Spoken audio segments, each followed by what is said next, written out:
Saudara-saudariku yang terkasih, sering kita mendengar bahwa seorang yang hebat dan sukses tidak lepas dari ketakutan, kegagalan, kekhawatiran, ancaman, dan lainnya dalam kehidupan.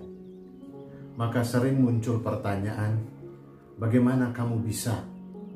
Bukankah kamu dahulu seperti ini? Atau bagaimana orang bisa percaya kepadamu? Dan masih banyak pertanyaan-pertanyaan lain yang bisa kita ungkapkan. Dan jika kita menonton talk show, ya seperti Kick Andy atau Deddy Corbuzier di Dalam Hitam Putih, ketika mengundang orang-orang hebat atau orang-orang yang sukses, sering terlontar pertanyaan-pertanyaan seperti itu. Bagaimana mungkin hal ini terjadi? Apa yang menjadi kekuatan? Apa yang menjadi motivasi dasar? Maka kita sering mendengar jawaban mereka bahwa apa yang mereka peroleh sekarang, kehebatan, kesuksesan, keberhasilan yang saat ini mereka alami, bukan karena hebatnya mereka, tetapi karena rahmat dan berkat dari Allah yang Maha Kuasa. Saudara terkasih, rahmat dan berkat dari Allah yang Maha Kuasa nyata dalam perayaan hari ini, 50 hari setelah perayaan Paskah. Dalam Kisah Para Rasul, Lukas menulis dengan sangat baik bagaimana rahmat dan berkat dari Allah itu nyata bagi umat manusia. Ketika para murid bersatu padu dalam doa, tiba-tiba saja ketakutan mereka sirna. Allah mengaruniakan kepada mereka semangat, kekuatan, dan keberanian untuk terjun di tengah-tengah masyarakat dan bersaksi tentang Yesus. Karena itu, tanpa peduli bahwa mereka berada di Yerusalem di antara orang-orang yang telah membunuh guru mereka, orang-orang yang beriman kepada Yesus ini pun dengan lantang memberi kesaksian bahwa Yesus telah bangkit, bahwa Yesus tetap hidup, dan bahwa Dia itulah Mesias. Keberanian mereka ini diimani Lukas sebagai buah pencurahan Roh Kudus, sesuai dengan makna peringatan Pentakosta. Lukas menggambarkan peristiwa ini dengan mengambil inspirasi dari peristiwa di Sinai. Di Gunung Sinai, Allah hadir dalam guruh dan kilat, lalu menyampaikan ke-10 firman-Nya kepada bangsa Israel dengan perantaraan Musa. Dan hari ini kita mendengar Roh Kudus dalam wujud lidah-lidah api kini hadir di tengah-tengah umat beriman, diiringi oleh bunyi dari langit seperti tiupan angin keras. Mengapa Roh Kudus mengambil rupa lidah? Tidak lain karena berhubungan dengan karunia yang kemudian dianugerahkan kepada orang-orang itu, yakni untuk berbicara dan memberi kesaksian.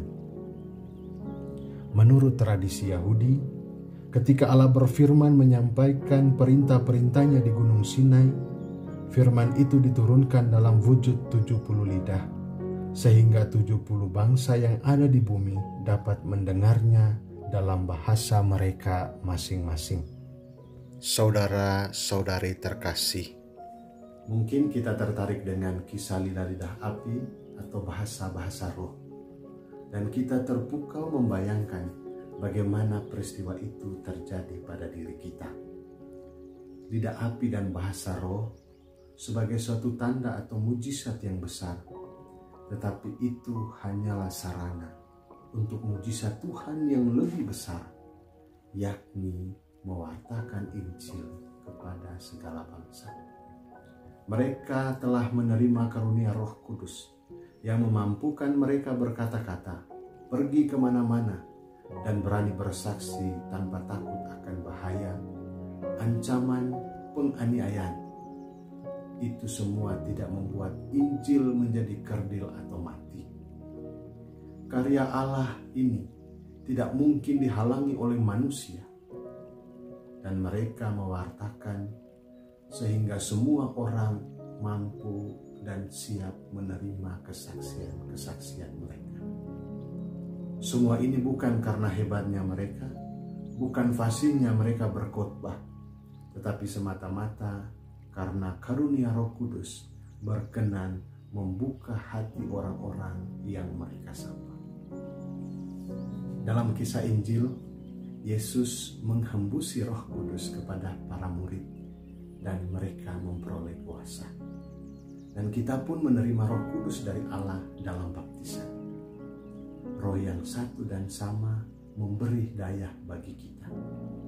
Paulus menegaskan bahwa kita yang menerima Roh Kudus dalam berbagai karunia. Maka meski kita berbeda dalam berbagai hal, pelayanan, perbuatan, dan kepentingan, tetapi berasal dari satu roh yang sama, yakni Roh Kudus dari Allah. Jangan ada lagi yang merasa rendah, tak berarti lemah karena kita dihembusi roh yang sama, meski berbeda karunia. Dan perbedaan itulah yang memberi bentuk kepada gereja Kristus. Saudaraku terkasih, di hari raya Pentakosta ini, mari kita mohonkan roh dengan berdoa, datanglah ya Roh Kudus, penuhilah hati umatmu, dan nyalahkanlah di dalamnya api cintamu, dan baharuilah seluruh muka bumi. Kita mungkin tidak sehebat atau terkenal seperti orang yang kita dengar kisahnya dalam berbagai media atau talk show. Kita sadari bahwa Roh Kudus sama, namun karunia kita berbeda. Mungkin Tuhan tidak mengaruniakan kefasihan berbicara kepadamu, tetapi kamu punya karunia untuk mendengarkan. Mungkin kamu tidak punya karunia berkata-kata, tetapi kamu dikaruniai kemampuan menulis yang indah. Dan mungkin kamu tidak dikaruniai bakat menyanyi, tetapi kamu punya karunia menari. Kita menerima karunia roh yang sama. Mari, saudara-saudaraku yang terkasih, kita syukuri karunia Roh Kudus, roh dari Allah, dan bersukacitalah. Mari bangkit dan berkarya, serta diutus sebagaimana dalam Mada Pentakosta. Pancarkanlah cahayamu untuk memberi daya bagi yang lemah, menyirami yang gersang, membersihkan yang cemar, memulihkan yang terluka, melunakkan yang keras, mencairkan yang beku, mengarahkan yang tersesat. Semoga rahmat dan karunia Roh Kudus tinggal di dalam hidup dan hati kita, dan kita menghadirkan berkat bagi banyak orang. Selamat hari Minggu, Tuhan memberkati.